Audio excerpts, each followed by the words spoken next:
I got back from the funeral and told my son and daughter-in-law I inherited 3 farms, but I stopped at the door when I heard their voices and what they were planning for me.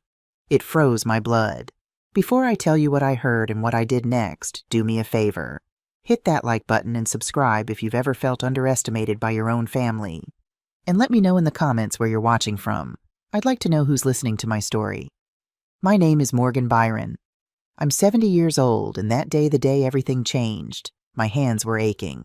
I gripped the plastic steering wheel of my 2004 pickup truck so hard my knuckles had turned white. I'd been driving for 10 hours straight with rest stops every 2 hours because my arthritis was flaring up. 10 hours on the interstate fueled by bitter gas station coffee and the stale, lingering scent of funeral home lilies that seemed stuck in my jacket. I was coming back from Wyoming, a place I hadn't seen in 20 years. I was coming back from burying my father, Hector. Hector and we weren't close. He was a hard man. A man of few words, and most of them were sharp. He was a miner, a man who believed emotion was weakness and that a daughter's job was to listen, not to speak. When I married my Michael, he didn't approve. When I decided to work as a quality control supervisor at the auto plant in Ohio, instead of pursuing business like he wanted, he called me soft. Told me I was wasting my potential. We hadn't spoken in years. When his lawyer called me, I almost didn't go. But Michael, God rest his soul, he always believed in forgiveness. Even from his hospital bed before the pneumonia took him 8 months ago, he whispered, "Go, Morgan. He's still your father." So I went. I sat in the back of a cold, empty chapel in Laramie. The wind outside howled like it was morning, but inside it was just silence. I listened to a preacher who clearly didn't know my father talk about a man I didn't recognize. Hector Byron was a pillar of this community, he said, reading from notes that must have come from somewhere generic. A hard-working man who valued tradition and family. I almost laughed. Almost. I was the only family there. The chapel was one of those old ones with wooden pews that creaked when you shifted your weight. There were maybe 5 other people scattered in the rows, probably neighbors who felt obligated to show up. No one spoke to me. After the service, after they lowered the simple pine casket into the frozen ground, the lawyer pulled me aside. Harrison Cole, young man maybe 30 with kind eyes behind wire-rimmed glasses. He wore a coat too thin for the Wyoming cold and kept shifting from foot to foot. "Mrs. Byron," he said, holding out a thick manila envelope. "I was your father's attorney for the last 5 years. He was very specific. He left this for you. I expected a bill. I really did. Maybe a final letter of disappointment. One last reminder that I'd been a failure in his eyes." I took the envelope with trembling hands. My fingers were numb from the cold, and I fumbled with the flap. "There's more," Harrison said quietly. "But you should read this first. In private." I couldn't drive yet. My hands were shaking too badly. I pulled my truck over onto the gravel shoulder of Highway 287, the engine idling the endless prairie stretching out in front of me like a gray ocean. The wind rocked the truck gently, a rhythmic reminder that I was still here, still breathing. I ripped open the envelope. It wasn't a letter. It was a will. And it wasn't 1 page, it was 20. The first line stopped my heart. "I, Hector Byron, leave all my worldly possessions to my only daughter, Morgan Byron." All his possessions. I almost laughed again. That meant his rusty toolbox, his 10-year-old television set, and the rented trailer he'd died in, right? But I kept reading. "My possessions, namely..." My eyes scanned the legal jargon, trying to make sense of it. 3 farms. Not 1-3. I unfolded the plat map Harrison had included in the envelope. Vast tracts of land, hundreds of acres out in the high plains near Gillette. I remembered that land vaguely. Daddy used to drag me out there as a child, trying to teach me about minerals and geology. I hated it. It was just useless empty prairie to my 10-year-old eyes. But Harrison's voice echoed in my head from something he'd said as I was leaving the cemetery. "Mrs. Byron, that land isn't just land. It's currently leased to a natural gas exploration company. The mineral rights alone, they're substantial." And that wasn't all. I turned the page, my breath catching. My property located at 14 Lighthouse Road, Cutler, Maine. A house Daddy had a house by the sea. I blinked at the words. Hector hated the ocean. He told me once it was too much water all trying to kill you. Why would he own a house in Maine? I skipped past the legal descriptions, my fingers fumbling with the last page. It was an asset summary compiled by Harrison's law office. Total estimated value. My vision blurred. It looked like a typo. It had to be a typo. $18 million. 1-8, followed by 6 zeros. $18 million. I thought of the sunroom, that cold, miserable glass prison I'd been living in for the last 8 months. Let me take you back to how I ended up there. When my Michael passed away so suddenly, so unfairly from pneumonia that took him in less than a week, my life ended too. I felt like someone had scooped out my insides and left me hollow. Our house, the one we'd bought together 40 years ago, the one where we'd raised Robert, the one with Michael's rose bushes in the backyard, it had been in his name, a technicality that never mattered when we were young and in love and thought we'd live forever. But it mattered when he was gone.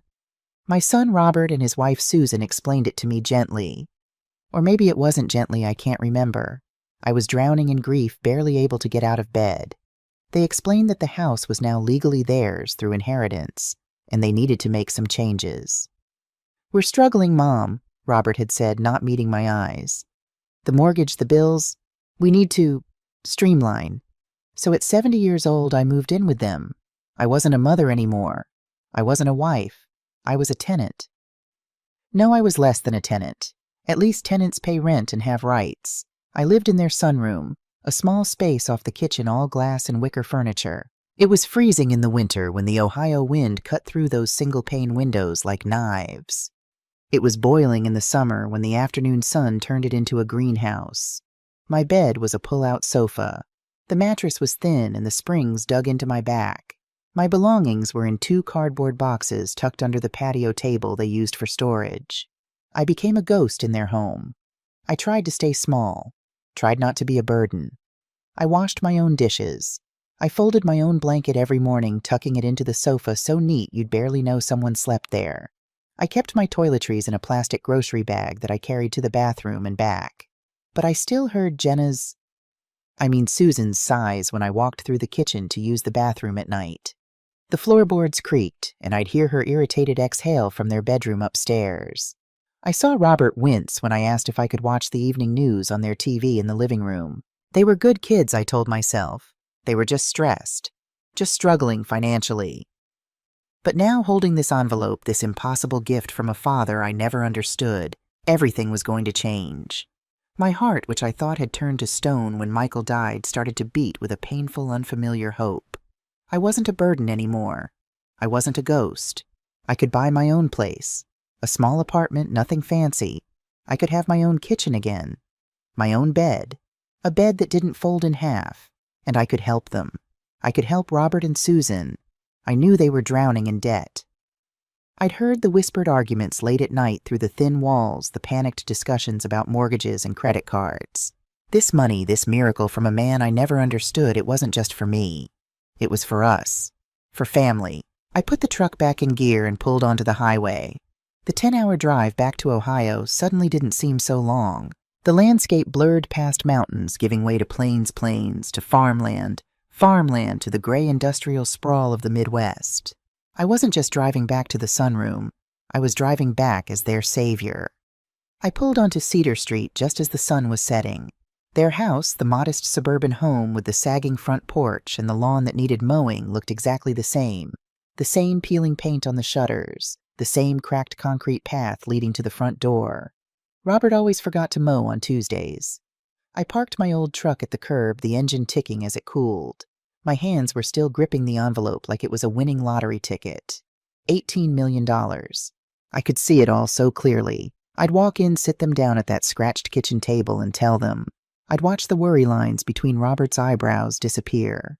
I'd see Susan actually smile at me for the first time in months.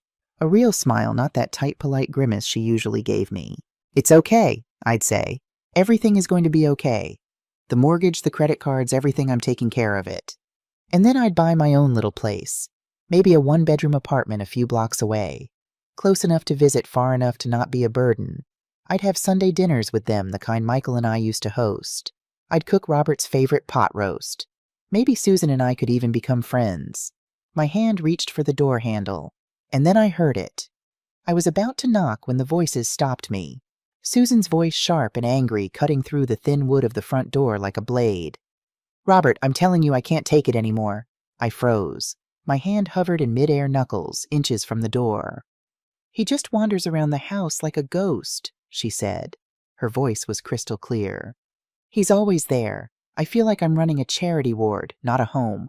Wait, My mind stuttered. Then I realized she was talking about... She thought I was a man, no. No, she meant my blood ran cold as understanding hit. She was talking about me. Just using the wrong pronoun in her anger, or maybe Robert had corrected her and I'd missed it, or... It didn't matter. What mattered was what she said next. She shuffles around. She sighs. I can't even have my coffee in peace without her hovering. Jenna, please keep your voice down. Robert's voice muffled and tired. She's my mother. She's grieving. She's got nowhere else to go. Susan, I had to stop thinking of her as Jenna that was a different person entirely, let out a laugh. It wasn't a laugh. It was a short, bitter bark. Grieving. We're all grieving. We grieved when we had to sell our house. We're grieving now that we're broke because of her. But we have our own lives to live, Robert. We have bills to pay. She paused. I could hear my own heartbeat pounding in my ears. Her 71st birthday is next month. Susan continued, her voice suddenly flat and decisive. We'll tell her then. We have to. Tell her what Susan... Robert's voice was weak. He already knew. He was just afraid to hear it. That we found her a place. Golden Meadows has an opening. It's clean. It's safe.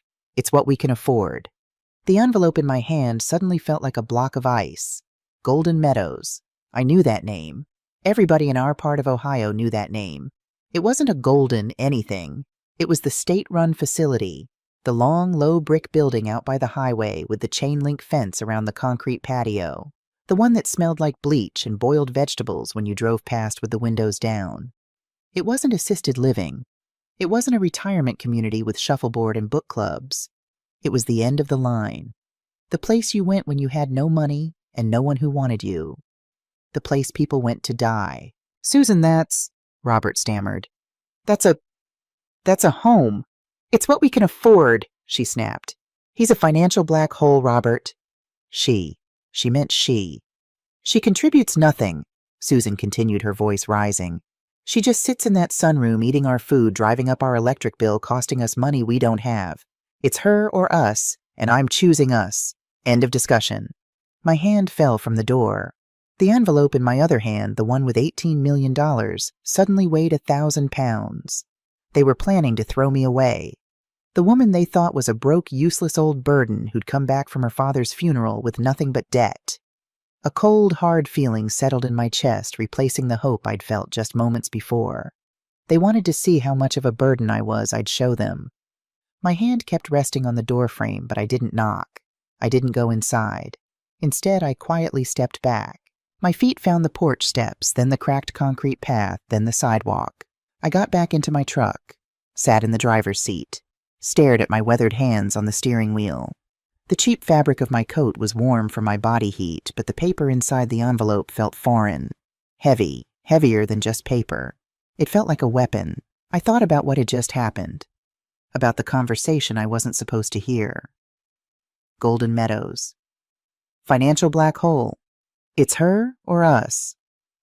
Something inside me, something that had been dormant since Michael died, since I'd become small and quiet and grateful just to have a roof over my head, began to wake up.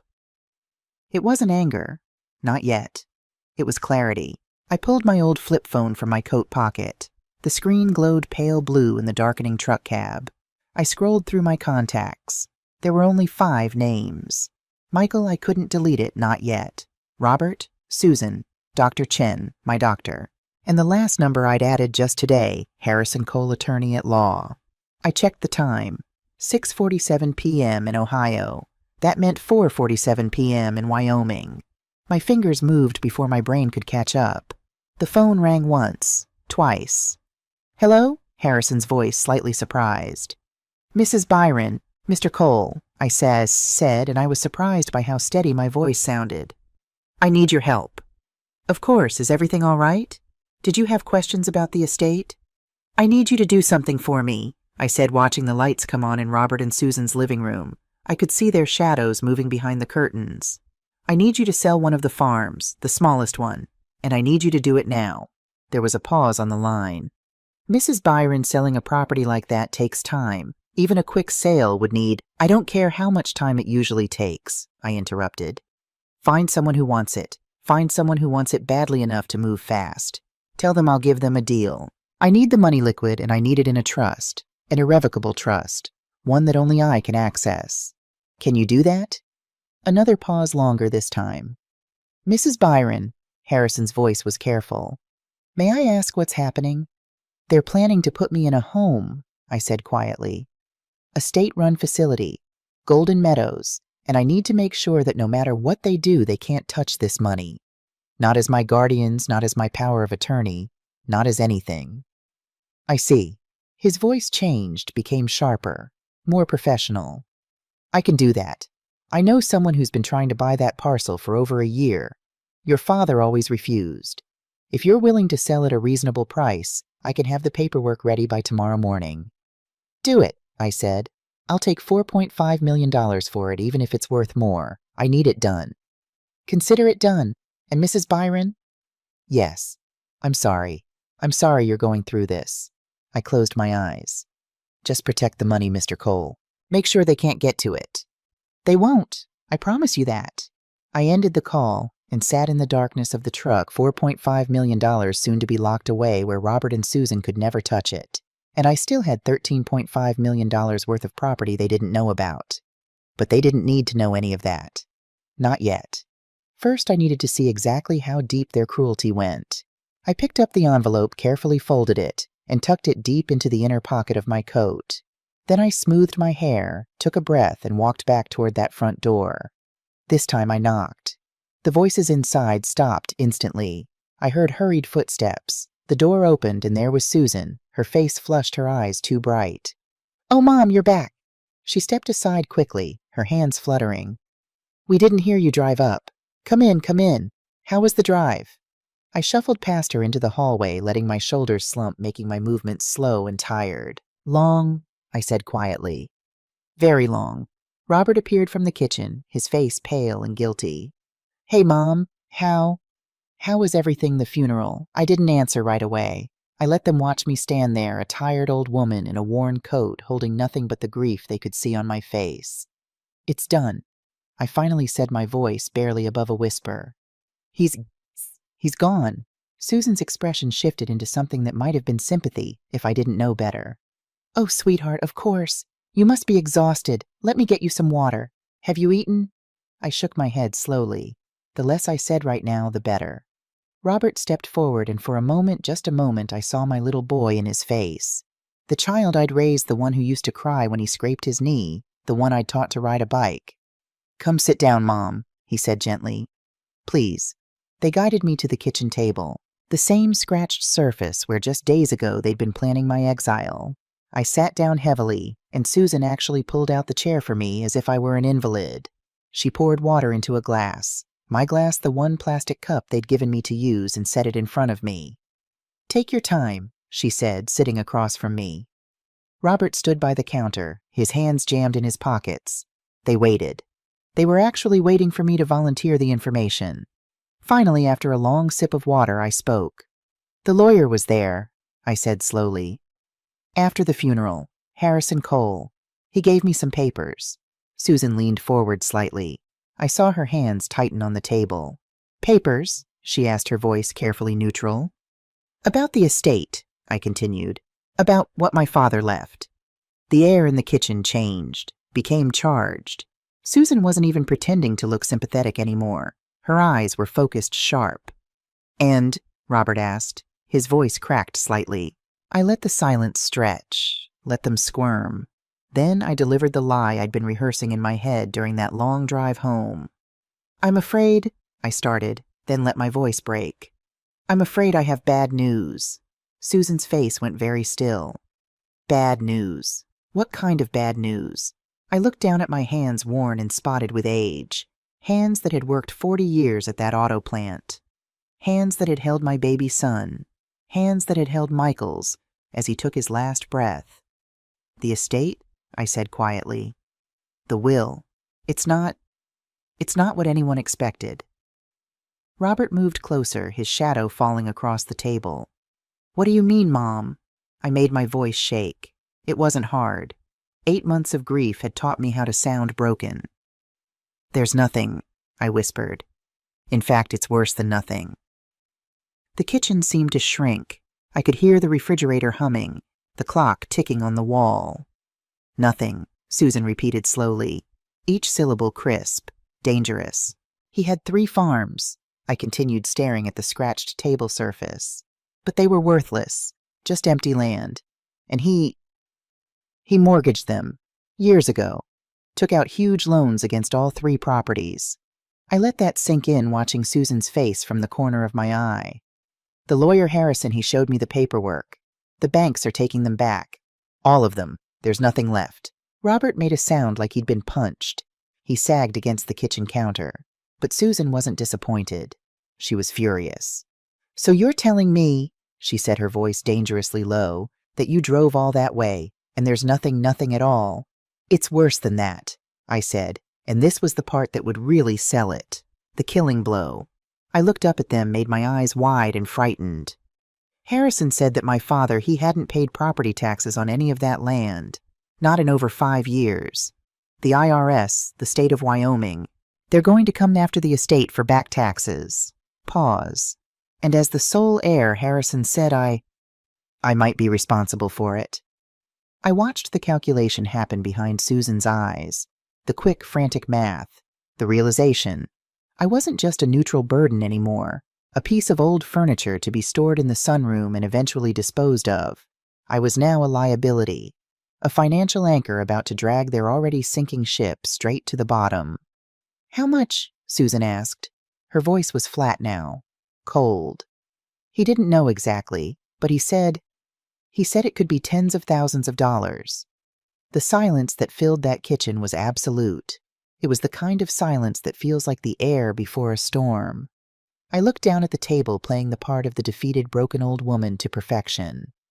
"I don't know what I'm going to do," I said, letting my voice crack. "My Social Security barely covers. I don't have—" I let the sentence die. And I waited. I waited for Robert, my son, my boy, to say, "Don't worry, Mom. We'll figure it out. We're family." I waited for him to put his hand on my shoulder like Michael would have done. But the silence just stretched on and on. Robert wouldn't look at me. He was staring at Susan, his face pale, waiting for her permission to speak, waiting for her to tell him what to do. And Susan wasn't looking at me either. She was staring at the wall just past my head, her face smooth blank, terrifying. She didn't look concerned. She didn't look sad. She looked trapped. And she looked disgusted. Finally, Susan moved. She pushed her chair back from the table. The legs made a violent scraping shriek against the linoleum. "Debts," she said, not loud, a hiss. "Debts." Robert flinched. "Susan, honey, calm down." "No." She stood up. Her hands were balled into tight white fists at her sides. She finally turned her gaze on me, and the mask was completely gone. There was no more concerned daughter-in-law. No more "we're family." Her eyes were narrowed, her face white with rage, so pure it was almost impressive. "Are you kidding me?" she shouted, and the word exploded in the small kitchen. "You're telling us you came back here with more debts, with IRS problems." "Susan, stop," Robert pleaded. His eyes were wide with a different kind of panic. "She just lost her father.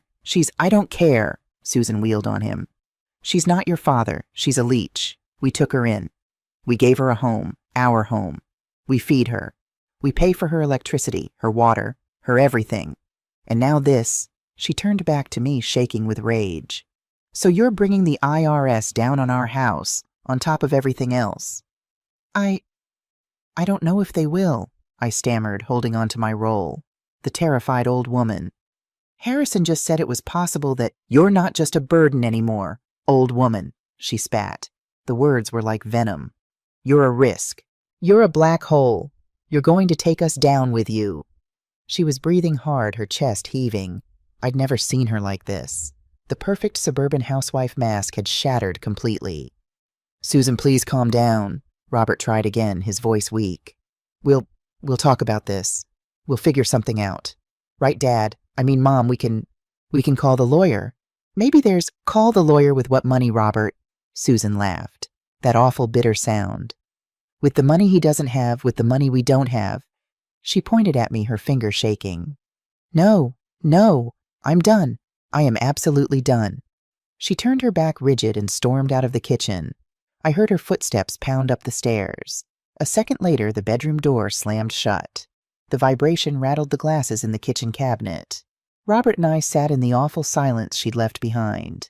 He was still standing by the counter, his shoulders slumped, completely defeated. He looked like a balloon that had been popped. He wouldn't meet my eyes. Robert, I whispered, made my voice small, fragile. He just shook his head, not at me, but at the floor, at his own feet, at his life. I should go check on her mom, he said finally. His voice was barely audible. She's upset. She doesn't mean it. But he knew she meant it, and I knew she meant it. He turned and walked out of the kitchen, following his wife like a dog following its master. I was left alone at the table. The house was silent again, but this time I knew the truth. I knew what lived behind that silence. Slowly I got up from the chair. I made sure to shuffle my feet just in case they were listening. I walked back to my cold sunroom prison. I closed the sliding glass door that separated me from the rest of the house. Sat on the edge of the pull-out sofa, the springs groaning under my weight. I felt the hard, thick lump of the envelope in my coat pocket. $18 million. Well, $13.5 million soon once Harrison sold that farm. They had no idea. They had absolutely no idea what was coming for them. The next morning, everything changed. Not dramatically, quietly, like frost creeping across a window. I shuffled into the kitchen at 7 a.m. Susan was already there, dressed in her expensive-looking yoga pants and matching top. Her hair pulled back in a perfect ponytail. She was pouring coffee into a large, expensive mug. She didn't say good morning. Her eyes, when she glanced at me, were flat, cold, like looking at a stranger. Or worse, like looking at garbage she had to take out. I think I'll make some toast, I said quietly, playing my part. Bread's in the fridge, she said, not turning around. And don't use more than 2 slices. Robert needs to pack his lunch. I nodded, even though she couldn't see me. Got the bread, put 2 pieces in the toaster. The toaster that had been a wedding gift from Michael and me 15 years ago. I ate standing at this counter with a glass of tap water. The toast was dry. I hadn't asked for butter. It felt safer not to. Susan poured her coffee, added a splash of expensive cream from a carton I knew cost more than my entire breakfast, and walked right past me into the living room, as if I were invisible. After she left, I sat down in the living room. In my old armchair, the one Isla and I had bought together at a yard sale 30 years ago. The one Robert had wanted to throw away, but I'd asked to keep. That's when I saw it. On the coffee table, placed just so, was a glossy brochure, a trifold pamphlet. My eyesight isn't what it used to be, but I could make out the words on the front golden meadows, underneath a picture of 2 smiling silver-haired people, a man and a woman playing checkers on a perfectly manicured lawn. It looked like heaven. It was marketing for hell. My heart hammered in my chest, but I kept my face neutral. Susan, I called out softly. What's this, dear? She looked up from her phone, her face a mask of perfect innocence. What's what, Morgan? That paper on the table. She glanced at it as if seeing it for the first time. Oh, that. I don't know. Just some mail that came. I think it's for, seniors. Information about living options. She smiled at me. Bright, fake, terrible. It looked nice, she said. Just planning for the future, She went back to her phone. The message was clear. This is your future. Get used to it. That night, the cruelty became less subtle. I was in the sunroom at 6 p.m. reading an old paperback I'd read a dozen times before, the same Louis L'Amour Western. The pages were yellowed and soft. I smelled it before I saw it. The rich, savory smell of steak. Real steak searing in a pan. I heard the sizzle, heard Susan humming in the kitchen. My stomach rumbled. I'd had toast for breakfast, a banana for lunch. That was it. I waited. Surely they'd call me for dinner. We were family, after all. Even if things were tense, we still ate together. But no one called. I heard them talking. Heard the scrape of chairs, the clink of silverware on plates. Heard the TV in the living room turn on some cooking show, the volume turned up. An hour passed. The smells faded. My stomach was a knot of hunger and humiliation. Finally, around 8 o'clock, the sliding door to the sunroom opened. Robert stood there holding a small plate. On it was a piece of steak, but it was mostly gristle and fat, the parts no one wanted, and a spoonful of mashed potatoes, already congealed and cold. "Hey, Mom," he said, not meeting my eyes. His voice was too casual, too light. Sorry we didn't call you. Jess and I got to talking and, well, we made enough, though. Here." He handed me the plate like he was handing scraps to a dog. I took it. My hands were shaking, but not from weakness. "Thanks, son," I said quietly. "Yeah, well, good night, Mom." He slid the door shut, leaving me in darkness with my plate of cold leftovers. I sat there on that lumpy sofa looking at the food. The meat was tough, impossible to chew. The potatoes tasted like cardboard. This was the scrap, the part they would have thrown in the trash or given to a dog. I ate it anyway, because I was hungry, because I needed to keep my strength up, and because I needed them to think I was broken. It got worse. Over the next few days, the portions got smaller. When Susan made a big pot of chicken soup, I could smell it rich and savory. Robert brought me a bowl that was mostly broth, a few sad pieces of celery floating in watery liquid. "We're on a budget, Morgan," Susan explained one morning, catching me looking at the full pot on the stove. Her voice was bright, cheerful. "With your situation and the potential tax issues, we all have to tighten our belts. Every penny counts." She said it with a smile, a warning wrapped in sugar. "You are costing us. Remember that." Then came the cold. The sunroom had always been chilly, but I'd had a small electric space heater, one of those cheap ones from Walmart. But it was mine, and it had kept me from freezing on the coldest nights. On Wednesday night, I went to turn it on, clicked the switch. Nothing. I clicked it again, checked the plug. It was connected. The heater was dead. The next morning, I mentioned it to Susan. Tried to keep my voice light, not complaining, just informing. "Oh, really? That's a shame," she said, not looking up from her laptop, probably playing some online game.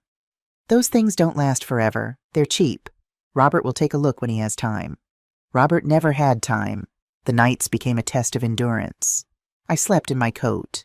I woke up stiff, my bones aching from the damp cold. My arthritis flared up so badly some mornings I could barely open my hands. I was 70 years old, and I was freezing to death in my own son's house while they slept upstairs in their warm, comfortable bed.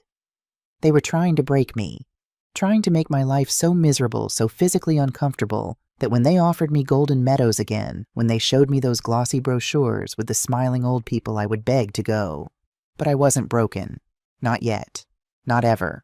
A week after I'd gotten back from Wyoming, the final petty cruelty arrived. I had a small 13-inch television in the sunroom. An old thing, probably 10 years old, but it worked. It was my only company in that cold glass box. I sat down one night exhausted from the cold and hunger and reached for the remote. It was gone. Not on the side table where I always left it. Not on the floor. Not tucked into the sofa cushions. I searched everywhere, my stiff fingers fumbling through the wicker furniture. It had vanished. The next morning I asked Susan, kept my voice mild, non-accusatory. "Susan, honey, have you seen the remote for my TV?" She frowned, tapping her chin in mock thought. "The remote number. Are you sure you didn't misplace it?" A pause. Then, with surgical precision, "You've been a little forgetful lately, Morgan." There it was. Forgetful. The first shot fired in the war for my mind. I don't think so," I said carefully. "I always leave it right on the table." "Well, it'll turn up," she said with a shrug. "Or not. To be honest, the doctor says too much television isn't good for—" She paused, letting the word hang in the air. "For cognitive decline. You're probably better off resting. Just rest your eyes, you know." I went back to my room. No heat, no television, just me, my books, and the cold. I sat on that sofa and I didn't feel broken.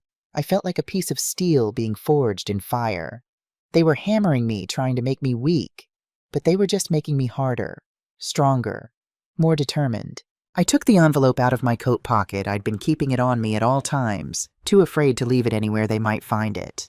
I unfolded the asset summary one more time. $18 million. They were freezing a millionaire to death over a $20 space heater. They were starving a woman who could buy their entire neighborhood. I held that paper in my cold red hands and whispered to the empty freezing room, "You want to see forgetful? You want to see confused? I'll be the most pathetic, confused old woman you've ever seen, until the moment it matters." I must have drifted off because the sound that woke me wasn't gradual. It was a sharp, percussive thump that echoed from somewhere above me. The ceiling, their bedroom. I snapped awake, my heart leaping into my throat. The sunroom was pitch black except for the faint glow of the streetlight through the glass. I could see my own breath fogging in the cold air. My cheap digital clock read 3:15 a.m. I lay perfectly still listening. Then I heard it again. Not a thump, a voice. Susan's voice. And she wasn't hissing. She wasn't whispering. She was sobbing. "Robert, you have to do something." The words came through the ceiling, through the thin walls of this cheaply built house. "You have to." They called again. They didn't just call the house, they called my cell. My skin went colder than the room already was. I pushed myself up off the sofa, my joints screaming in protest. I didn't bother with shoes. I crept barefoot across the icy tile floor to the sliding glass door that separated my prison from their home. The vertical blinds were cracked just barely. I pressed my face close my ear, almost touching the glass. "What do you want me to do, Susan?" Robert's voice. I'd never heard him sound like that. It wasn't weak. It wasn't tired. It was broken. It was the sound of a man who had nothing left. "I gave you everything," he said, his voice cracking. "I gave you the last of my 401k last month. You told me it was the last time. You promised it was the last time. It's gone, Susan. All of it. There's nothing left." My mind couldn't catch up. 401k. Last time for what? "It's not gone," Susan shrieked, but she choked the sound back into a desperate, strangled whisper. "I can win it back. I know I can." It was just a bad streak. "My system works, Robert. That last online site was rigged, I'm sure of it. If I can just make one more deposit, just another 1,000. Online site. Win it back. Bad streak. Oh my God. Gambling. She was talking about gambling. Robert laughed. It was the most terrible sound I'd ever heard from my son. It was a laugh with no air, no humor. It was the sound of a dead man laughing. "Susan, are you insane?" His voice rose. "We don't have $1,000. We don't have 100 the collection agency they called me yesterday. At my office. On my work phone, Susan. My boss heard." "Shh," she hissed. "Keep your voice down. You'll wake her. You'll wake your mother." "I don't care if she wakes up," Robert roared. I heard something hit the wall, his fist, his hand. "What's she going to do? Put us in her will. She's got nothing. She came back with debts. Susan debts." I flinched back from the glass as if he'd slapped me. My lie, my stupid perfect trap. It had worked better than I ever imagined. "We were counting on that." Robert, Susan's voice was a desperate whine now. "You told me his father was old. You said he had property. We were counting on that. It was our only way out. Our last chance." "Well, it didn't happen," Robert shouted. "She left us with more problems. She left us with IRS issues, with potential tax liability." There was a long, terrible silence. Then I heard Susan cry. Not angry sobs, deep, gulping, terrified sounds. "They're going to foreclose, aren't they?" Robert's voice went flat. Dead. "That certified letter we got yesterday." "The one you said was junk mail. It wasn't junk mail, was it?" "We have 30 days, Susan whispered. Her voice was tiny, defeated. My blood stopped. Foreclosure. 30 days, Robert continued, his voice monotone, until they put the notice on the front door, until everyone on the street knows. "You should have thought of that before you started gambling online again," Robert said, and his voice was so cold it could have frozen the air. "Before you started with the online casinos." "I told you I could fix it," Susan shouted. "I was so close, so close. You've been fixing it for 6 months, he roared back. "You fixed my retirement account. You fixed the kids' college fund that Mom Isla left them. My mother's money, Susan. You gambled away my dead mother's gift to her grandchildren." I backed away from the door, stumbled back to the sofa, sat down hard. It wasn't just me. It wasn't just that I was an old woman in their way. They were desperate. They were drowning. Susan, my daughter-in-law, the smiling PTA, mom-perfect housewife. Susan was a gambler, an online gambler. She had gambled away everything. Their retirement, The college fund Michael's wife Isla had so carefully set aside for grandchildren I'd never even known existed because they'd never brought them around. And Robert, my son, my only boy, he hadn't stopped her. He'd enabled her. Fed her addiction with his own retirement covered for her, lied for her until there was nothing left. I suddenly understood everything. The Golden Meadows brochures, the cold shoulders, the scraps of food. They hadn't just been mean. They'd been waiting. They'd been white-knuckling it for months, staring at the calendar, praying for my father to die. They saw my trip to Wyoming as a payday, as their salvation. They weren't hoping I'd bring back a little extra cash to help out. They were praying for a windfall, counting on it. It was their last, desperate final chance. And when I sat at that kitchen table a week ago, when I looked them in the eye and played my part, when I told them that beautiful, terrible lie, when I said that one simple word, debts, I hadn't just disappointed them. I had destroyed their last hope.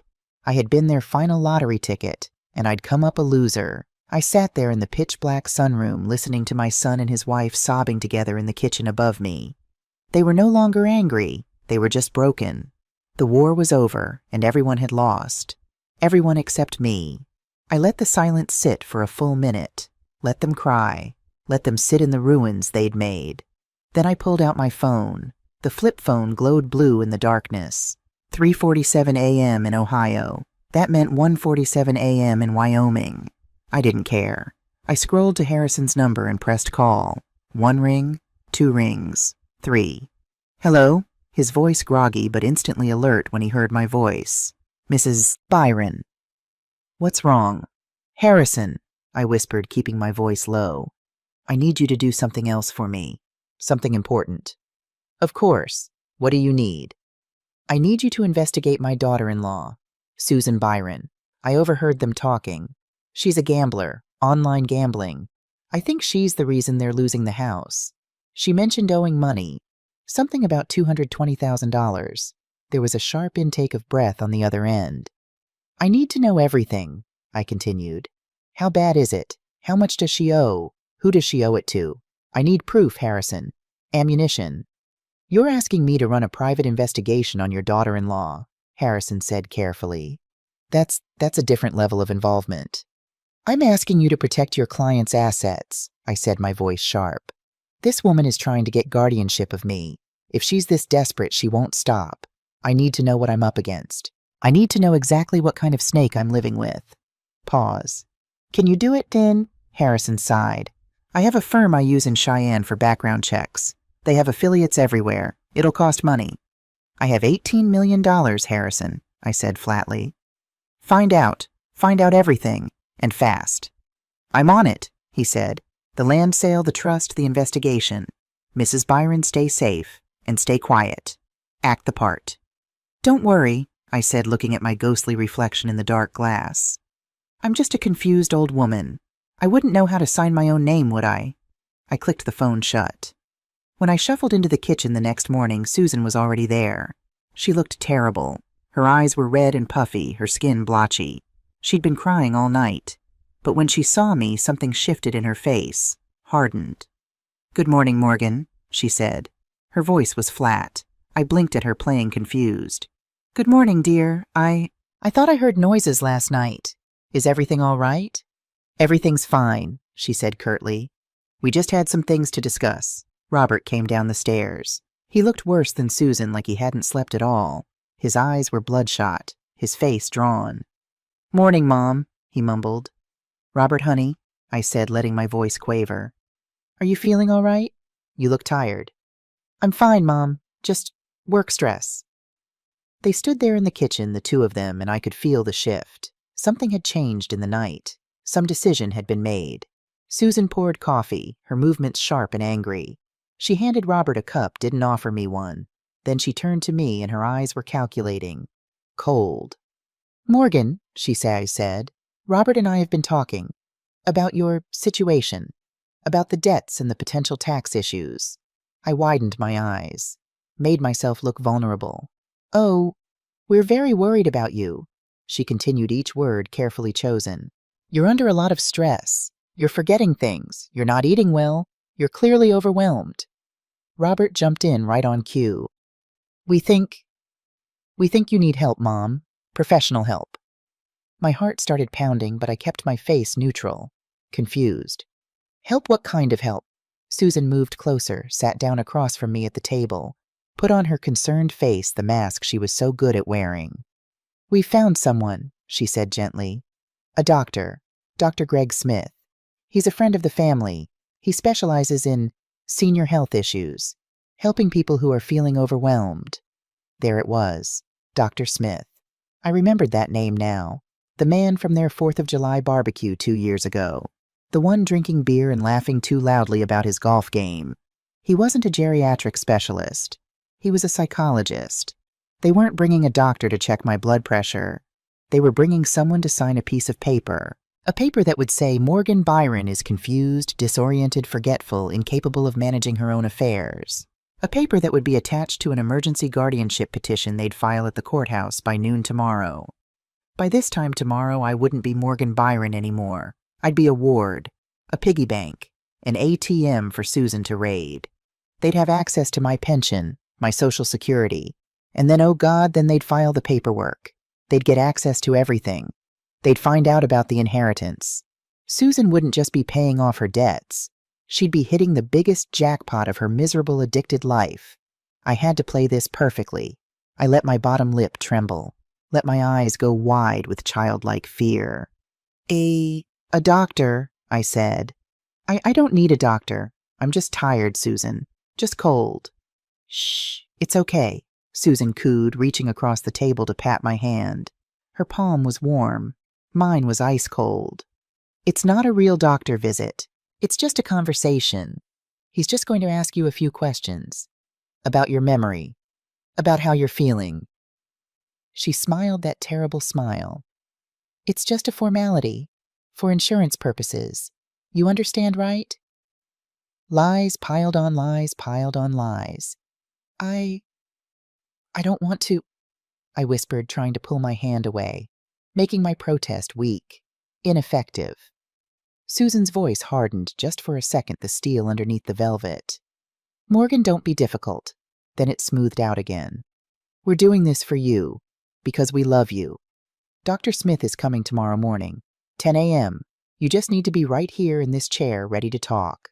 Okay. I slumped back, let my shoulders fall, nodded weakly. Okay, Susan, I whispered, if you think it's best. We do, she said firmly. She stood up, mission accomplished. Now you go rest, big day tomorrow. She and Robert left the kitchen. I heard them talking in low voices in the living room, planning, preparing. That night after they'd gone to bed, I heard it again, the quiet metallic click of the lock on the sliding glass door. They'd locked me in, just in case the confused old woman decided to go for a wander before the doctor could arrive. I sat there in the dark on that lumpy sofa, the cold seeping into my bones. The final trap was set. The evaluation was in less than 15 hours. But they didn't know what I knew. They didn't know about Harrison working through the night investigating Susan's gambling addiction. They didn't know about the $4.5 million sitting safely in an irrevocable trust. They didn't know about the other $13.5 million in property I still owned. They thought I was a scared old woman with nothing but debts and dementia. Tomorrow, Dr. Greg Smith would walk through that door at 10 a.m. sharp, and tomorrow they would find out exactly how wrong they were. I pulled my coat tighter around my shoulders and smiled in the darkness. Let them think they'd won. Let them think I was trapped. Tomorrow the trap would spring, and they were the ones inside it. I didn't sleep that night. How could I sat on that pull-out sofa in the locked sunroom wrapped in my coat, watching the darkness slowly fade to gray, watching the first light of dawn creep across the frozen glass walls. My phone buzzed at 6:15 a.m. A text from Harrison Farm sold. Wire transfer complete. Trust funded. $4.5 million secure. Investigation results incoming within the hour. Stay strong. I read it 3 times, then deleted it immediately. No evidence. Not yet. At 6:30, I heard them stirring upstairs. The creak of bed springs. Footsteps. The shower running. They were getting ready. Preparing for their victory. At 7 o'clock, I heard the lock on the sliding door click open. Susan appeared, already dressed, her face carefully made up. She'd covered the dark circles under her eyes with concealer. Put on lipstick. She looked almost normal. Almost. "Good morning, Morgan," she said brightly, too brightly. "Did you sleep well?" I blinked at her slowly, rubbed my eyes like I was confused about where I was. Is it morning already?" "Yes, dear. Come on, let's get you settled in the living room. Dr. Smith will be here in a few hours. We want you comfortable." She helped me up, actually took my elbow and guided me like I was an invalid. Through the kitchen into the living room. Robert was there standing by the fireplace. He was wearing khakis and a button-down shirt, dressed up, like this was an interview. I guess it was. "Hey, Mom," he said. His voice was strained, guilty. "How are you feeling?" I let myself sway a little, put my hand on the arm of my old chair for support. "Tired," I said softly. "So tired." Susan fluffed a pillow behind my back, tucked a blanket around my legs, playing the concerned daughter-in-law for an audience of no one. Or maybe for themselves. Maybe they needed to believe they were the good guys in this story. "There we go," she said. "Nice and comfortable. Can I get you some water?" "Yes, please," I whispered. She brought me my plastic cup filled with tap water, set it on the side table within reach. "Now," she said, sitting on the edge of the sofa leaning forward, "Dr. Smith is going to ask you some questions. Easy questions. Just about how you're feeling, what you remember. There's nothing to be nervous about." "Will it take long?" I asked, my voice small. "No, honey. Not long at all. Just a quick chat." Robert cleared his throat. "Mom, we're doing this because we care about you. You understand that, right?" I nodded slowly. Let my eyes fill with tears. "I understand," I said. Liar. I understood perfectly. The next 2 hours were the longest of my life. Susan made breakfast, scrambled eggs and toast, but only brought me a single piece of dry toast. Robert ate at the kitchen table. I could hear them talking in low voices. My phone buzzed again at 8:47 a.m. Another text from Harrison. This one longer. I read it in the bathroom, the only place I could lock the door. "Investigation complete. It's worse than you thought. Susan Byron, $220,000 in gambling debts across multiple online platforms. Payday loans forged loan applications using Robert's info. But worse, she took out a second mortgage on your son's house 6 months ago, $50,000. Forged his signature. Lost it all in one weekend. Has not made a single payment. The house is already in foreclosure. Auction scheduled for this Friday. Robert doesn't know about the second mortgage. She's been hiding it. They have 3 days before the bank takes the house. Sending full documentation to your email. You have everything you need." My hands shook as I deleted the message. 3 days. The house was already gone. The 30 days Susan had mentioned that wasn't a deadline. That was last week. The grace period was over. In 72 hours, the bank was going to kick them and me to the curb. That's why Susan was so desperate, so frantic. This wasn't just a plan to get rid of me. This wasn't just about my pension. This was a last-ditch, frantic Hail Mary pass. She was hoping to get guardianship, find some assets, any assets, maybe the inheritance she thought I was hiding. Use it to plug the gaping, bleeding wound in their finances before Robert found out she hadn't just bankrupted them. She'd made them homeless. The doctor wasn't just her key to Golden Meadows. He was her key to survival. The doorbell rang at exactly 10 a.m. Susan practically leaped off the sofa. "That's him. That's Dr. Smith." She smoothed her hair, checked her reflection in the mirror by the door, and opened it with a smile so bright it could have lit up the room. "Greg, thank you so much for coming on such short notice." "Of course, Susan. Anything to help." His voice was smooth, professional, practiced. Doctor. Greg Smith walked into the living room and I recognized him immediately. Mid-50s, perfect gray hair, expensive suit that probably cost more than my truck. He carried a polished leather briefcase. He looked at me and his practiced professional smile clicked into place like a mask. "And this must be Morgan," he said warmly, extending his hand. I just blinked at him, let my eyes go wide and watery, didn't take his hand, let mine tremble in my lap instead. His smile didn't falter. He pulled the ottoman closer and sat down, leaning in. His posture screamed concern and empathy, all fake, all performance. "Morgan," he began, his voice soft and soothing like he was talking to a frightened child. "My name is Greg Smith. I'm a friend of Susan's. I'm here because Susan and Robert told me you've been going through a very difficult time." I nodded. A small, weak movement. Losing your father, that's a tremendous loss, he continued. And then this news about his estate, the financial stress. That's a lot for anyone to handle, isn't it? Another nod. Susan tells me you've been feeling a little forgetful lately. Is that right? Sometimes feeling confused. I could see the script laid out in front of me, the trap they were setting. He would ask me simple questions. What's the date? Who's the president? Where are you? I would answer them, maybe get a few wrong, maybe seem disoriented. Then he would twist it. He would say, your family says you're confused and you seem agitated. You're denying your symptoms, which is itself a symptom. It was perfect. Airtight. Susan jumped in right on cue. It's okay, Morgan. Just tell the doctor. Remember the remote, how you couldn't find it. I looked at Dr. Smith, his kind eyes, his lying smile, and I made my decision. This was the moment. This was where everything changed. I took a slow, deep breath. Then I sat up straight in my chair, let my spine become steel. When I spoke, my voice was not the weak whisper of a confused old woman. It was clear. It was cold. It was the voice of a 70-year-old woman who had run quality control at an auto plant for 40 years, who had raised a son alone after her husband died, who had survived. You can leave now, Dr. Smith. The room froze.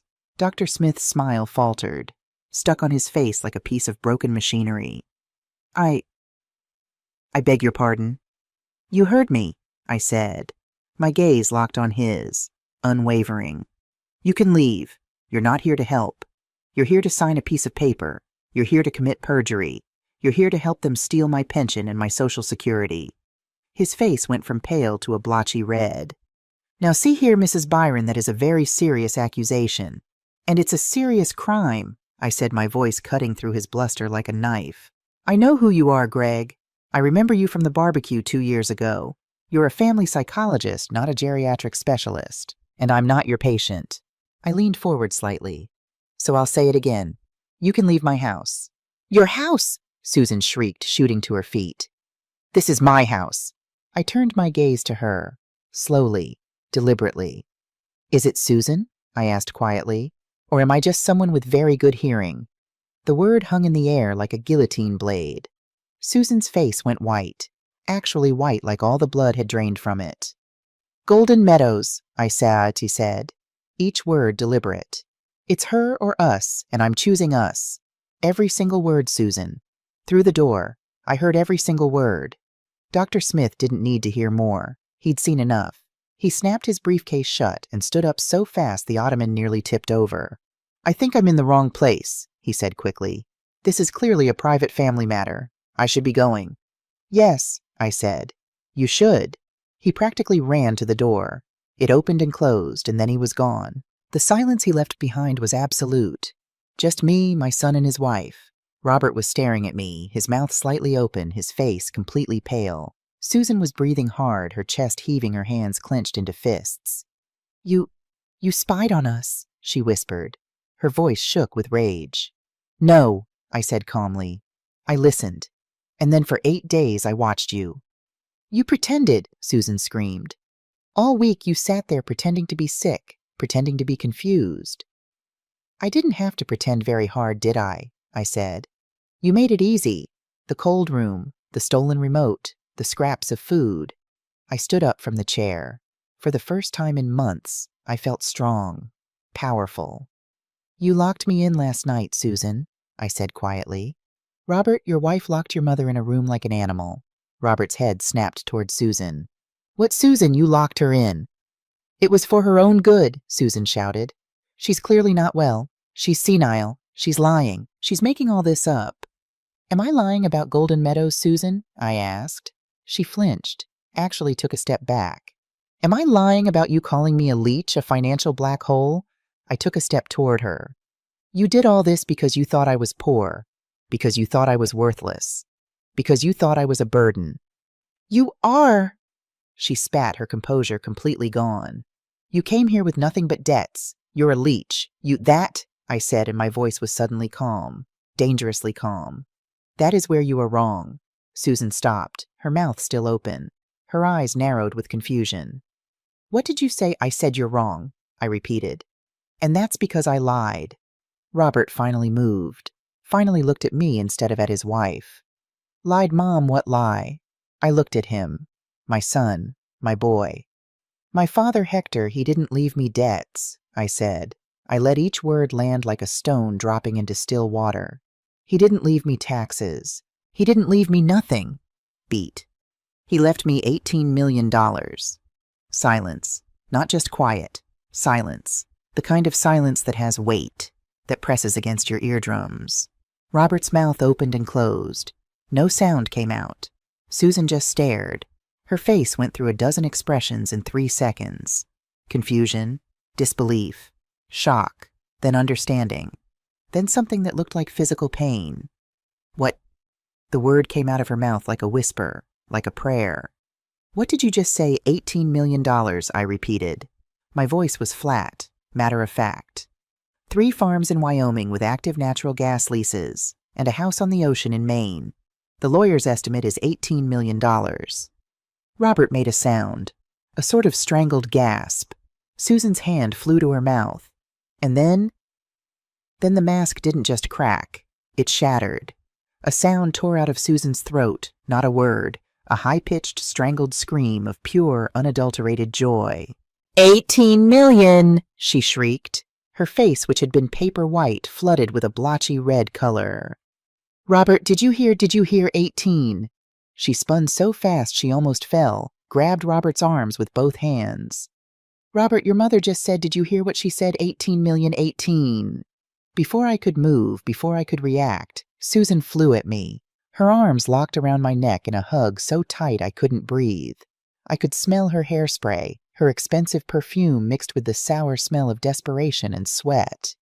You were joking, she cried into my shoulder, her voice muffled.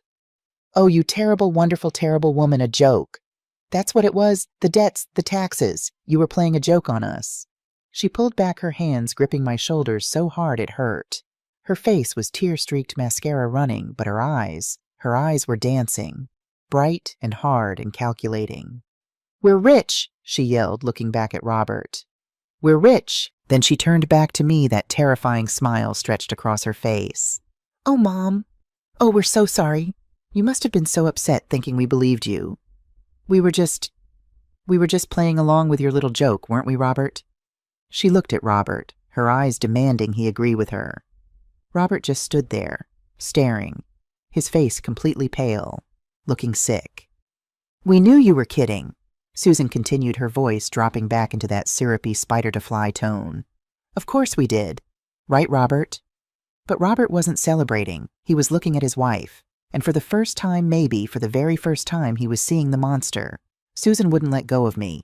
Her grip on my shoulders was bruising. You don't have to go anywhere, she babbled. Golden Meadows, what a silly, horrible idea that was. Of course you're staying here. We'll take care of you. We'll take care of everything right here. Her voice became frantic, desperate. We can build an addition, a whole new wing on the house. We'll knock out the kitchen wall, give you your own apartment, your own kitchen, and a heater. A brand new state-of-the-art heater, whatever you want. A new car. We'll go on a cruise. She hugged me again. Not a hug of love, a hug of possession. Like a parasite that had just found a new, healthy, very, very rich host. I looked over Susan's shoulder at my son. Robert was watching his wife, and he wasn't celebrating. He looked horrified. Slowly, carefully, I put my hands on Susan's shoulders. Didn't push, just created space, just enough to see her face. Happy? I said. The word came out quiet. Is that what this is, Susan, happiness? Her manic smile flickered. I'm just relieved we're all relieved. Or is it just relief, I asked. I looked at her, really looked at her. $18 million. That's a lot of money. It's a miracle, isn't it? She nodded frantically. Yes, it is. But I have to ask. I paused. Let the tension build. Let her panic rise. Is it enough? Her smile froze. Enough for what? It's 18 million. Is it enough, though? I said, my voice quiet but cutting, to pay off the $220,000. The words hung in the air like a bomb. $220,000. If 18 million had sucked the air out of the room, 220,000 brought the frost. Susan's face didn't just go pale. It went white, waxy, bloodless, terrifying. She looked like a mannequin, a corpse. Robert made a sound. A small gulping choking sound like he'd been gut punched. His eyes, which had been locked on his wife with dawning horror, flew to me. "Mom," he whispered. His voice was shaking. What did you just say, 200, what?" I didn't look at Robert. Not yet. I kept my eyes locked on Susan. "You heard me," I said. $220,000. That's a lot of online sports betting, Susan. That's a lot of digital poker tables. I, Susan stammered. She took a step back, her hand flying to her mouth. She looked at Robert, her eyes wide with terror that had nothing to do with me. "She's lying," Susan said. "She's confused. She's senile. She's just saying numbers." "Am I?" I asked. "Am I making up the online loan applications, the ones you forged his signature on the payday loans, the markers, the collection agency that's been calling Robert's office?" "Susan," Robert said. His voice wasn't a whisper anymore. It was low, deep, dangerous. "Susan, what is she talking about? She's lying," Susan shrieked, backing away from me toward the kitchen. "She's an old, bitter woman, and she's trying to turn you against me." "She's talking about the foreclosure, isn't she?" I said quietly. "Isn't she, Susan?" That was the word. That was the kill shot. Foreclosure. Robert crumbled. His legs seemed to give out. He stumbled forward away from the fireplace, his gaze unfocused. "No," he whispered. No. We're just late, you said. You said we were 30 days late. You said we could catch up." "She lied, Robert," I said. My voice was gentle now, sad. "She didn't just get behind. She took out a second mortgage 6 months ago for $50,000. She forged your name on the documents." I paused.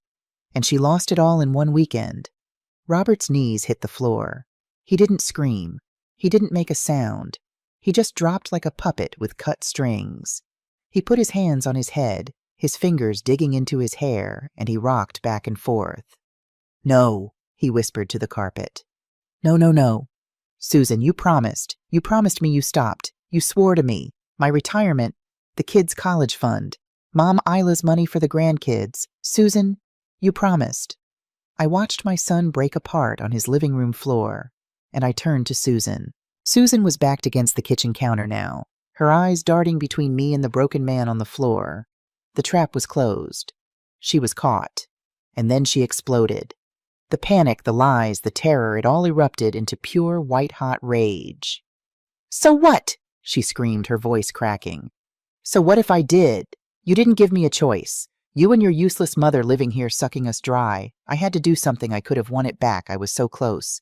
So close." Robert looked up from the floor, tears streaming down his face. "My God," he whispered. "Oh my God, Susan." "It's her fault," Susan shrieked, pointing at me with a shaking finger. "She did this. She came back with her lies, her debts, and she ruined everything. I could have fixed it. I just needed more time." She was a cornered animal now, spitting and clawing at anyone within reach. Robert slowly pushed himself to his feet. He looked at his wife, really looked at her, and I saw something die in his eyes. "You didn't just make a mistake," he said quietly. "You destroyed us. You destroyed everything. And you tried to destroy my mother." Susan's rage drained away as quickly as it had come. The realization of what she'd lost, what she'd almost had in her grasp, hit her like a physical blow. $18 million. Her knees buckled. She slid down the wall, her legs giving out, and she just sat on the kitchen floor, surrounded by the fake, perfect, foreclosed life she'd built. She put her head in her hands and began to cry. Not the angry shrieks, not the hysterical sobs. This was quiet, hopeless, the sound of absolute final defeat. I let the silence sit, let them both absorb what had just happened. Then I cleared my throat. They both flinched, like they'd forgotten I was there. "Well," I said, "now that we're all being honest." Susan looked up, her face a mess of ruined makeup and tears. What do you want?" "What I want," I said, "is to go to a home where I'm not freezing to death. What I want is to not be called a leech by the woman who's been gambling away my son's future. What I want is to know why my son, my own son, would agree to throw his mother into a state-run nursing home." Robert finally moved. He turned to me, his face hollow with shame. "Mom," he whispered. I didn't. She told me we had no choice. She told me if we didn't cut expenses starting with you, we'd lose everything. I didn't know. I swear I didn't know why we were losing everything. I didn't know about the second mortgage. You just thought, I said quietly, it was easier to get rid of me. He didn't answer. He just looked at the floor, and that was all the answer I needed. Well, I said, I have good news for you both. Susan looked up, that tiny, pathetic spark of hope in her eyes. Good news. Yes, you were right about one thing. I am a burden. I'm a 70-year-old widow living in your sunroom. I am a problem. I looked at both of them. And you have so many problems right now. The foreclosure, the gambling addiction, the complete destruction of your marriage. The last thing you need is a confused old woman wandering around. Susan scrambled to her feet. Wait, we can fix this. The $18 million, it fixes everything. It pays off the house. It pays off all of it. We can be a family again, just like you wanted. She was smiling again. That bright, terrifying, greedy smile. She still didn't see the problem. She just saw the money. She saw the ATM had been restocked. That's the thing, Susan, I said. I reached into my coat pocket. My hand passed over the thick envelope with the will. I pulled out my old flip phone instead. Held it up. It's not we. It's my money. Robert's eyes focused on the phone. Mom, what does that mean? It means, I said that I've been a very busy woman. I made a phone call. A few, actually. Susan's face went from hopeful to wary. You what? That farm. The one worth $4.5 million, I sold it. This morning, a consortium in Wyoming bought it. You sold it? Susan's voice was faint. But where's the money? It's gone, I said simply. Gone, she shrieked. What do you mean gone? Did you gamble it away? The irony of the question was so thick I could barely breathe. No, Susan, I said. I'm not like you. I didn't lose it. I moved it. Moved it where? Into an irrevocable trust. A trust that only I can touch. A trust that no son, no daughter-in-law, and no court-appointed guardian can ever get their hands on. Susan's face went blank. The smile, the hope, the greed, it all just switched off like a light. So you see, I said, I'm taken care of. I have $4.5 million that you can't touch, that no one can touch but me. I started walking toward the front door. Wait, Robert yelled, running after me. Mom, wait, where are you going? You can't just leave. I turned at the door, my hand on the knob. I said. You were right, Robert. I'm a burden, and I'm done being your burden. But the house, his voice cracked with desperation. The foreclosure, in 3 days, Mom. You have the money, you can stop it, you can save us. Susan was behind him now, her face a mask of pleading. He's right, Morgan. Please, we made a mistake, a horrible mistake, but you can fix it. You're the only one who can. I looked at them. My son the coward, my daughter-in-law the predator, both of them finally united, begging me for money. And I smiled. It wasn't a nice smile. It was my father Hector's smile. Hard. Cold. Oh, I said. The house. I almost forgot. Dad, Mom, Robert stammered. You don't have to worry about the foreclosure. I'll figure it out. You don't have to worry about it either, son, I said. It's already taken care of. A wave of pure flooding relief washed over Robert's face. He actually sagged against the doorframe. Oh, God. Mom, thank you. I knew you wouldn't. Don't thank me, I said, cutting him off. I didn't do it for you. Robert blinked. What do you mean? I mean the bank isn't going to foreclose on this house. Susan let out a sob of relief. Thank God. The bank isn't foreclosing, I said, my voice like ice, because the bank doesn't own this house anymore. Susan's relief turned to confusion. What about? As of 9 o'clock this morning, I said my trust bought the debt. Both mortgages. The first one and the secret fraudulent one you took out, Susan. I let that sink in. I paid it all off. Paid every cent. The bank was happy to sell. They got their money. They're out of the picture. You saved us, Susan whispered. You saved us, Morgan. I knew. I'm not finished, I said. I pulled an envelope from my other coat pocket, the one Harrison had overnighted to a P.O. box I'd set up. I own the debt, I said. I own the note, which means I own this house. I am your landlord. I am your creditor. I am the person you owe $220,000 to, plus the balance of the original mortgage. I tossed the envelope onto the floor between them. It landed with a soft, final thump. That, I said, is a 30-day eviction notice. I'm terminating your tenancy. You have 30 days to get your things and get out of my house. The silence that followed was like a physical thing. Susan didn't move. She just stared at the envelope on the floor. Eviction. Notice. Robert's voice was a stranger's voice. You're kicking us out. I'm removing non-paying tenants from my property, I said. It's just business. Business. Susan suddenly found her voice again. She lunged forward, not at me, but at Robert, grabbed him by the arms, shook him. This is our life, she screamed into his face. Robert, do something! Robert grabbed her wrists, pulled her hands off him. For the first time, I saw something like anger in his eyes. Not at me, at her. Do something, he said, his voice low, dangerous. Do something, Susan. You did this. You lied to me. You lied about the money. You lied about the house. You lied about everything. I didn't know she had money, Susan screamed, clawing at him. How could I know? I thought she was poor. She wasn't dragging us down, Robert roared. You were with your gambling. You gambled away my mother's money, the money Mom Isla left for the grandkids. You gambled away our house. It was ugly. It was raw. It was the truth of their marriage exploding in front of me. And then Susan collapsed, fell to her knees right there in the doorway and started to cry. Real tears this time. Not manipulation, just despair. Robert just stood there looking down at the woman he'd married, the woman who'd destroyed everything. I didn't wait for more. I didn't need to see more. I opened the front door. The cool morning air hit my face like a blessing. Behind me, I heard Susan call my name. Morgan, please. We have nowhere to go. What are we supposed to do? I stopped in the doorway, looked back one last time at the two of them. A ruined man and a desperate woman standing in the middle of a house that was no longer theirs. Honestly, Susan, I said quietly, I don't care. I walked out, down the cracked concrete path, past the rose bushes that needed trimming. I got into my old truck, the one with the $13.5 million fortune still waiting for me in Wyoming and Maine. I started the engine.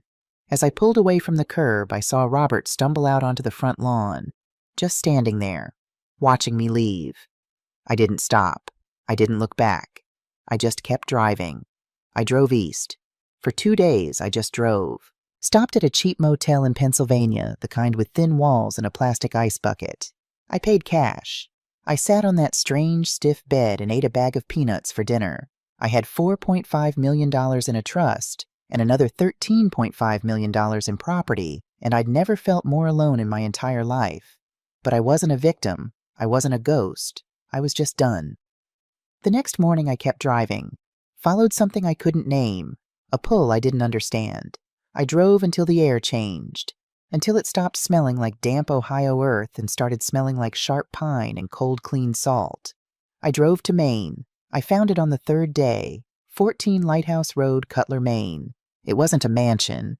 It was a small, gray shingled house perched on a cliff looking out over the Atlantic Ocean. It was weathered, strong.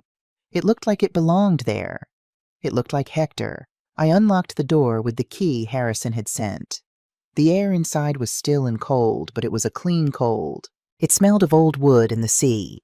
There was a bed, a solid table, one good chair facing the ocean. It was more than the sunroom had ever been. It was mine. I slept for 12 hours straight. When I woke up, I made coffee in the small kitchen, sat on the tiny wind-blasted porch and watched lobster boats pulling their traps in the early morning fog. The life of Morgan Byron, the burden was over. The next day I called Harrison. Morgan, he said, relief flooding his voice. We were starting to worry. Where did you go? I'm in Maine, I said. At the house. Harrison, I want you to sell everything else. The other 2 farms. Everything except this house. Morgan, that's over $14 million. I know exactly what it is, I said. And I know exactly what I want to do with it. I told him my plan.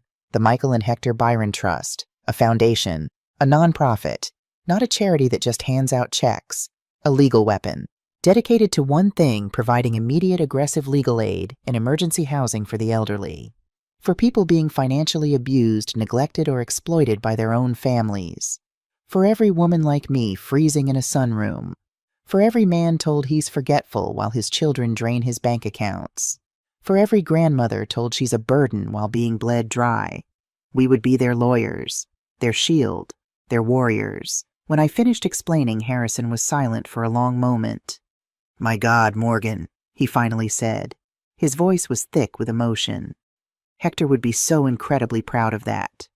"I think so too," I said, looking out at the endless gray water. "I think he finally is." I sat on that porch for a long time after the call ended, and for the first time in my life I understood my father. All my life I'd seen him as hard, cold, a man who worked in the mines and kept to himself, a man who disapproved of everything I did.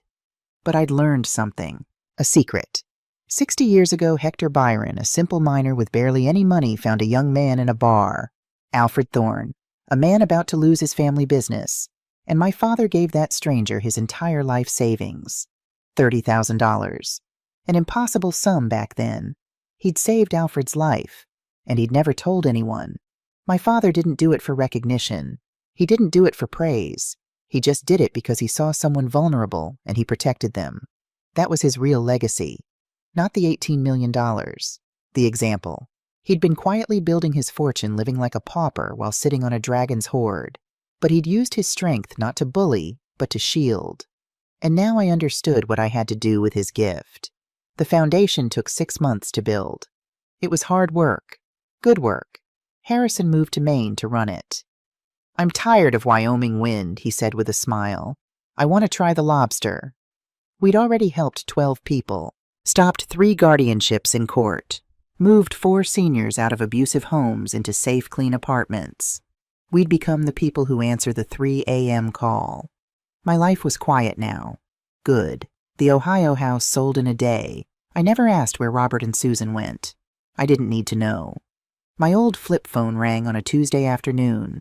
I almost didn't answer. I didn't recognize the Ohio number, but something made me pick up. "Mom," Robert's voice, thin, rough, like he'd been crying. "Hello, son," I said. Silence, long and painful. I could hear traffic in the background, construction sounds. I'm in a new place," he finally said. "A small apartment, on the west side of Columbus. It's not much, but it's clean." "That's good, Robert." "And I got a job, at a construction site, just labor. But it's work, it's honest." "That's good too." Another pause. "Susan's in a program, a 90-day residential program, for the gambling." "I'm glad to hear that." We're separated, for good, I think." "I'm sorry, son." "Don't be," he said quietly. "It had to happen." Silence again, the kind that aches. Then, "Mom, I know I have no right. I know that. I'm not calling for money. I swear I'm not. I'm paying my own rent. I'm working." "I know," I said. "It's just," his voice cracked. "Thanksgiving is next month. And I was wondering if maybe, just for the day, could I come visit? I'll drive myself. I'll pay for my own gas. I don't want to be alone, Mom." I looked out the window, at the ocean, that big, gray, endless water. I thought about Hector, about Michael, about the family I'd had and the one I'd lost. Healing isn't a straight line. It's a long, hard road, and it has to start with the truth. He'd told me the truth. He was working. Susan was in rehab. He was getting help. He wasn't asking for money. It was a start. "Bring a pumpkin pie, son," I said quietly. "Mom." His voice broke, like he was crying. "Really? And don't get the cheap store-bought kind," I said, my voice rough. "Your father hated those." A sound on the other end. Might have been a laugh. Might have been a sob. "Okay, Mom," he whispered. "Okay, I will." I hung up the phone. The road back would be long, for both of us. But I guess it had to start somewhere. I sat there as the sun set over the Atlantic, painting the sky in gold and rose. My story could have ended in that cold sunroom. I could have been just another file in a cabinet at Golden Meadows. Another confused old woman whose family bled her dry and moved on. But I learned something the hard way. Sometimes the people closest to you, the ones who call you mom, are the ones who will hurt you the most. They see your grief as weakness, your age as confusion, and your life savings as their inheritance. If you feel like you're being treated like a burden, trust that feeling. Protect yourself. Setting boundaries, protecting your assets, even telling a hard lie to see the truth that's not cruel. That's survival. My father taught me that true strength isn't just having money. It's using your power to protect the vulnerable. And sometimes that vulnerable person is you. If my story touched your heart, please hit that like button. It truly warms this old woman's heart to see the support. And subscribe to the channel so you don't miss the next story I have to tell. I'd love to know, where are you watching from tonight? What time is it in your part of the world? And tell me in the comments, what do you think? Was I too harsh? Or was this the only way? Have you ever had to deal with someone like Susan in your own life? I'll be reading your comments. Thank you for listening. I'll see you in the next story.